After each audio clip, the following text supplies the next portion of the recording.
अस्सलाम वालेकुम नाजरीन, आप देख रहे हैं मशाल टाइम्स और मैं हूं मीर मुदस्सिर। इस वक्त मैं मौजूद हूं जिला पुलवामा के अंदर, जहां आज भारतीय जनता पार्टी की जानिब से वर्कर के साथ जो सियासी लीडरान है सीनियर मोस्ट, उनकी एक इंटरेक्शन मीटिंग मुनक्कद हुई। इस मीटिंग के बाद इस वक्त हमारे साथ मौजूद है जम्मू कश्मीर के senior leader, Bharatiya Janata party के जनरल सेक्रेटरी और जम्मू कश्मीर के साबिक वजीर सुनील शर्मा जी, जो कि खिता चुनाव से ताल्लुक रखते हैं, लेकिन सरकार या फिर जो भारतीय जनता पार्टी है उनकी तरफ से जो जिम्मेदारी सौंपी गई है वादी कश्मीर के लिए, तो काफी वक्त से वादी कश्मीर में चर्चों में है। और एक जानिब जहां भारतीय जनता पार्टी पूरे मुल्क के साथ साथ आज जम्मू कश्मीर में 9 साल बेमिसाल की बातें जो है वो की जा रही हैं और लोगों को ये बताया जा रहा है कि पिछले 70 सालों में जो काम काज नहीं हुए उनकी तुलना जो है 9 सालों के साथ की जा रही है। क्या वाकई में अवाम उन चीजों से खुश है? क्या अवाम मजीद ख्वाहिशमंद है कि इसी तरीके से जो 9 साल बेमिसाल है मजीद काम होने चाहिए? इस हवाले से हम बात करेंगे। आदाब sir. Thank you Mudassir sir. Sir, ये जानेंगे कि एक तरफ जहां सरकार जो भारतीय जनता पार्टी है 9 साल बेमिसाल, वही दूसरी तरफ देखा जा रहा है कि जो पॉलिटिकल सिस्टम है जम्मू कश्मीर के अंदर ही नारे भी लगाए जा रहे हैं कि लेकिन ये सिस्टम जो है मुरझाया जैसा है। देखिए, भारतीय जनता पार्टी इस जून के महीने में पूरे देश में अलग अलग प्रोग्राम्स चला रहे हैं। आदरणीय नरेंद्र मोदी जी की जो अचीवमेंट्स हैं, जो उपलब्धियां हैं, जो पॉलिसीज हैं, उनको आम जनमानस तक पहुंचाने के लिए भारतीय जनता पार्टी का वर्कर इस वक्त लगा हुआ है। और उसी की कड़ी में आज पुलवामा डिस्ट्रिक्ट हेडक्वार्टर पे हमारे डिस्ट्रिक्ट प्रेसिडेंट जनाब लतीफ साहब ने एक मीटिंग मुंतखब की थी, जिसमें वर्कर्स को हमने पुरजोर अपील की कि आपने आम गरीब किसान, मजदूर, बुजुर्ग, बूढ़े, नौजवान तक पहुंचना है। कि पहली बार आफ्टर एब्रोगेशन ऑफ 370 5 अगस्त 2019 के बाद यहां पे ग्रास रूट डेमोक्रेसी को एम्पावर किया है भारतीय जनता पार्टी की सरकार ने। आज आप किसी भी सरपंच को पूछेंगे, वो कहेगा नहीं मैं एम्पावर्ड हूं। सरपंच 1 करोड़ से लेकर 3 करोड़ तक पेमेंट खुद कर रहा है। एक डीडीसी मेंबर लगभग 1 करोड़ के आसपास फंडिंग करके अपनी कॉन्स्टिट्यूएंसी में डेवलपमेंट कर रहा है। एक बीडीसी का चेयरमैन 25-30 लाख रुपया उसकी सेल्फ फंडिंग जो होती है उससे वो काम कर रहा है। तो एक ग्रास रूट लेवल की डेमोक्रेसी है जिसको भारतीय जनता पार्टी ने एम्पावर किया। पिछले 70 साल से कांग्रेस और कांग्रेस की एलाइड पार्टीज ने 73rd 74th अमेंडमेंट को जम्मू कश्मीर के रोक के रखा था, ताकि ग्रास रूट पे जो नुमाइंदा आएगा, जो भी रिप्रेजेंटेटिव आएगा, वो एम्पावर न हो। यहाँ पे एम्पावरमेंट 2 खानदानों ने अपने पास रखी हुई थी। इसके अलावा देखिए, नरेंद्र मोदी जी की पॉलिसीज आज वाकया आप मान के चलें कि केवल और केवल एक ऐसा प्रदेश है जो जम्मू कश्मीर यूनियन टेरिटरी है, जहां पे हर बाशिंदे को इंश्योरेंस किया गया है हेल्थ का 5 लाख का। आज हर गरीब अपना इलाज करवा सकता है, हॉस्पिटल में दवाई ले सकता है।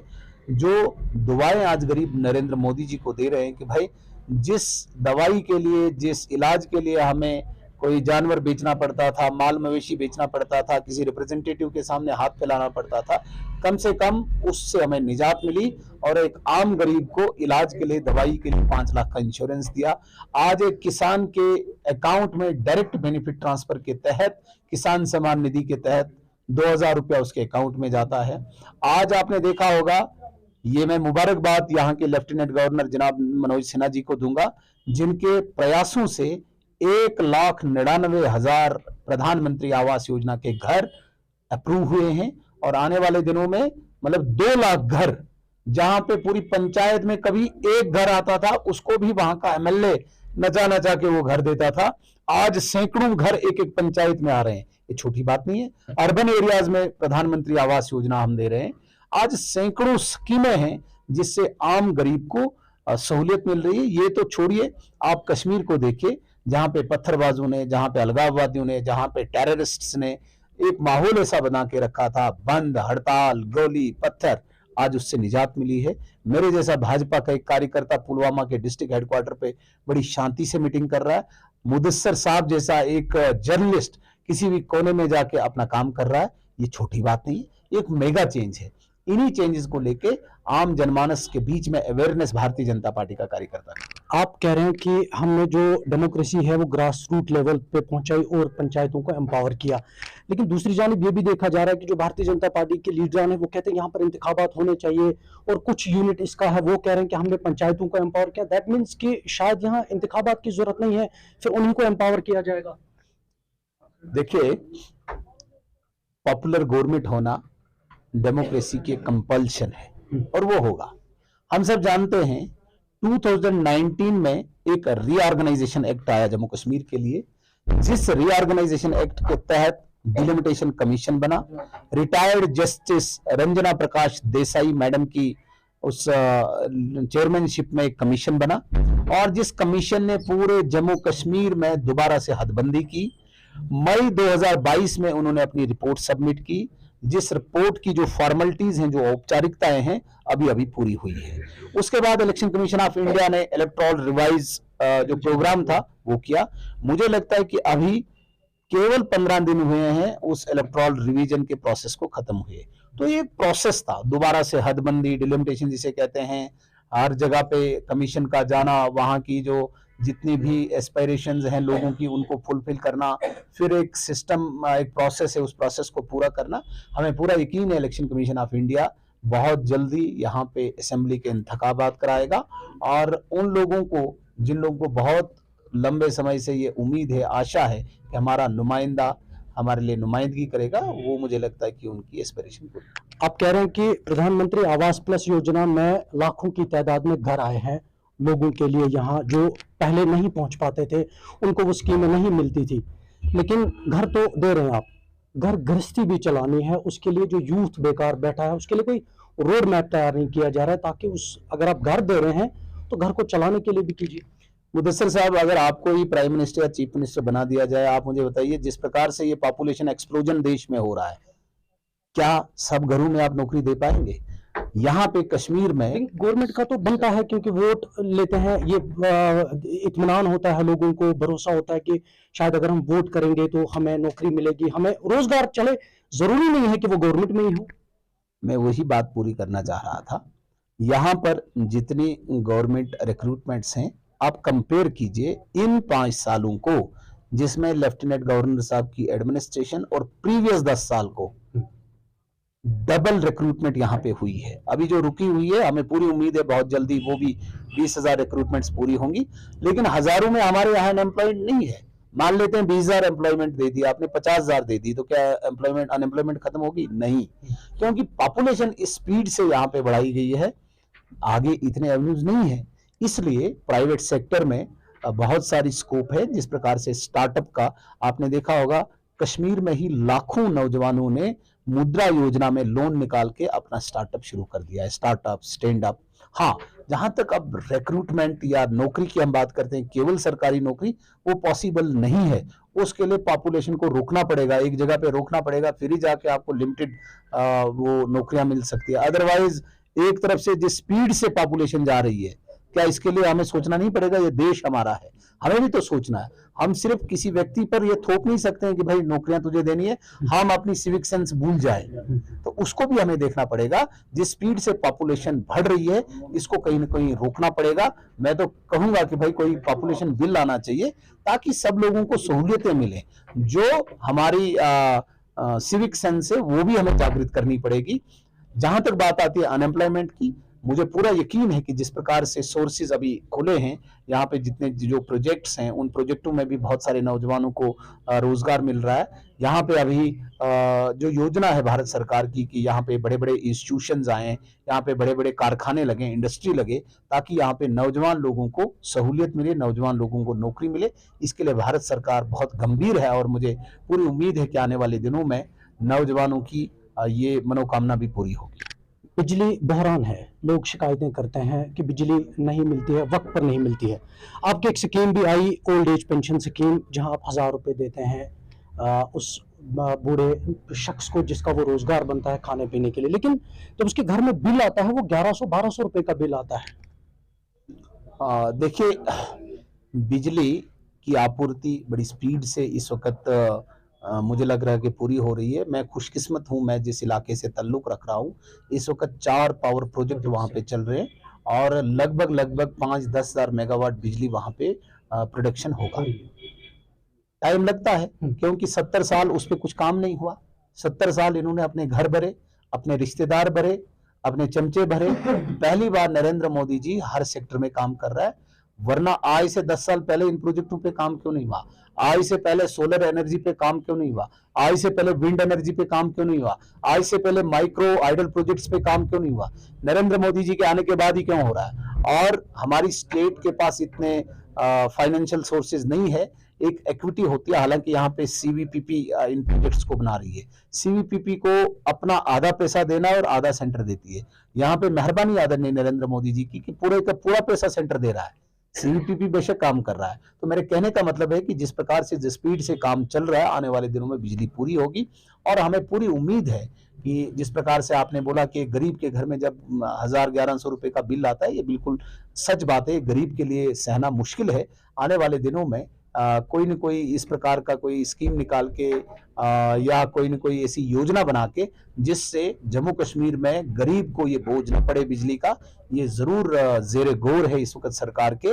और आने वाले दिनों में हमें पूरी उम्मीद है कि बिजली का जो ये संकट है, इसकी आपूर्ति जो है पूरी की जाएगी और गरीब लोगों पे जो बोझ है इस बिजली के किराए का, इससे भी इनको निजात मिलेगी, ये हमें पूरी। सर, छोटी सी बात है, आज हम देख रहे हैं पिछले कुछ दिनों से जो आपकी अपोजिशन जमातें हैं वो लगातार बयानबाजी में वो मसरूफ हैं और ये कहा जाता है कि बीजेपी यहाँ लोहा मनवाने के लिए वो बेताज बादशाह हैं जम्मू कश्मीर के अंदर और वो डरते हैं यहाँ इलेक्शन कराने से। अपोजिशन पार्टीज अब सिर्फ और सिर्फ प्रेस स्टेटमेंट तक रह चुकी है। भारतीय जनता पार्टी इस वक्त बहुत व्यस्त है, बहुत बिजी है लोगों के बीच में, वर्कर्स के बीच में। आप देख लीजिए, ये सिर्फ पुलवामा में नहीं, आप पता कीजिए मुदस्सिर साहब, आप भी इतनी देर से जर्नलिज्म में हैं, बड़े सीनियर हैं, पूरा पता है आपको। किसी भी डिस्ट्रिक्ट में कहीं न कहीं इस वक्त बीजेपी का वर्कर पब्लिक में होगा, प्रोग्राम में होगा। और दूसरे अपोजिशन पार्टी का वर्कर जो है अपने घर में बिरयानी खा के माइक सामने रख के, मोबाइल सामने रख के स्टेटमेंट दे रहा होगा। क्या उनकी इतनी ड्यूटी है बीजेपी को कोसना? बीजेपी जहां पे वर्कर्स के बीच में, मैं चुनौती देता हूं उमर अब्दुल्ला साहब को, मैडम महबूबा मुफ्ती जी को, आए ना जरा पुलवामा में पब्लिक गैदरिंग करे, 10,000 20,000, फिर अपने विचार रखे। हम मानेंगे कि भाई उन्होंने विचार रखे। एक व्यक्ति रह गया है उनको मोबाइल होल्ड करने के लिए और खुद कुर्सी पर बैठ के उन्हें स्टेटमेंट देनी है। इन स्टेटमेंट्स को कश्मीर के लोगों ने रिजेक्ट कर दिया है, इनकी पॉलिसीज को रिजेक्ट कर दिया है। ये आईसीयू में है, अंतिम सांसें इनकी पार्टी गिन रही है। क्या पीडीपी, क्या नेशनल कॉन्फ्रेंस, इनके वर्कर इनको रिजेक्ट कर चुके हैं, इनके लीडर्स इनको रिजेक्ट कर चुके हैं और आईसीयू में इन पार्टीज की मौत होगी। ये वापस आने वाले नहीं है अब वार्ड में। ये केवल बयानों से ही, अपने बयानों से ही इन पार्टियों को खत्म कर रहे हैं और हम देख रहे हैं कि बहुत जल्दी इनका जनाजा पार्टियों का निकलने वाला है। आखिरी बात छोटी सी पूछूंगा, हालिया दिनों में देखा जाए तो पूरे मुल्क के साथ साथ जम्मू कश्मीर में भी G20 के चर्चे हुए, लेकिन आम किसान परेशान है। आज सेबों के जो पत्ते हैं, जो सेब हैं, उनमें बीमारियां लगी हैं बहुत सारी जगहों पे। कई ऐसे पैडी फील्ड्स हैं जिनको पानी मैसर नहीं है, लोग परेशान हैं। आज जून है, 5-6 दिन बचे हैं 21 जून तक, उसके बाद फसल नहीं बनेगी। उनके लिए कोई ऐसा लाहेअमल हो, उनके लिए कोई ऐसी तरकीब बनाई जाए ताकि उन्हें परेशानी ना हो। चालाबारी हुई बहुत सारे इलाकों में। क्वेश्चन पूछा आपने। बेसिकली इस बार एक क्लाइमेटिक चेंज हुआ मुदस्सिर साहब, आपने देखा होगा जून में अभी जैकेट छोड़े हमने, हमें लगा ही नहीं कि इस बार अभी गर्मियां आई हुई है। तो ये पैडी फील्ड्स इसीलिए लगता है मुझे प्रोलॉन्ग हुआ है इस सारे सिस्टम को, क्योंकि क्लाइमेटिक एक चेंज है, ग्लोबल क्लाइमेटिक चेंज हुआ है। अभी 5-7 दिन पहले तो हीटर लगा के बैठना पड़ता था। तो मुझे लगता है इस क्लाइमेटिक चेंज की वजह से भी जितना हॉर्टिकल्चर और एग्रीकल्चर पे सबसे ज्यादा इफेक्ट पड़ता है। अब जिस प्रकार से आपने ये पूछा, क्योंकि किसान इसी पे डिपेंडेंट है, हॉर्टिकल्चर और एग्रीकल्चर पे, तो हम भी राइट प्लेटफॉर्म पे इस मुद्दे को उठाएंगे। आपने बोला अभी हॉर्टिकल्चर और एग्रीकल्चर के इन इश्यूज को हम कंसर्न जो एचओडीज हैं उनके साथ उठा के, जिस प्रकार से पत्तों में वो बीमारियां आई हुई है, मुझे लगता है कि ये क्लाइमेटिक चेंज हो रहा है। वरना इतनी ठंड हमने पहले कभी नहीं देखी है मई जून में। आज भी देखें आप, टॉप्स अभी बर्फ से भरे पड़े हैं। तो ये क्लाइमेटिक चेंज की वजह से है। अब ये स्पॉन्टेनियस ये चीजें हो रही है, मुझे लगता है कि थोड़ा सा वेट करना पड़ेगा, क्योंकि डिपार्टमेंट्स को भी सुधरने में, इन वापस आने में टाइम लगता है। लेकिन फिर भी कंसर्न क्वार्टर्स में हम इन इश्यूज को उठाएंगे और यहाँ के गरीब और यहाँ के किसान के लिए हम एक माध्यम निकालेंगे ताकि उनको वो सहूलियत मिले। बहुत बहुत शुक्रिया सर। Thank you sir. ये हमारे साथ थे जम्मू कश्मीर के general secretary Bharatiya Janata party के सुनील शर्मा जी, जिन्होंने आज हमारे साथ बातचीत की और ये कहा कि सरकार मुकम्मल तौर पे आम लोगों के साथ वादाबंद है, जो वादे किए गए थे। अब देखना ये होगा क्या आने वाले वक्त में इंतखाबात होंगे, पंचायती लेवल के होंगे, अर्बन लोकल बॉडीज के होंगे, या पार्लियामेंट के होंगे, या यहाँ पर जो असेंबली इंतखाबात है वो होंगे। इसका लोगों को भी इंतजार है और सियासी जमातों के लीडरों को भी इंतजार है, इसका इंतजार रहेगा। नए प्रोग्राम के साथ मैं मीर मुदस्सिर आपसे दोबारा रूबरू होऊंगा, तब तक के लिए दीजिए इजाजत। अल्लाह।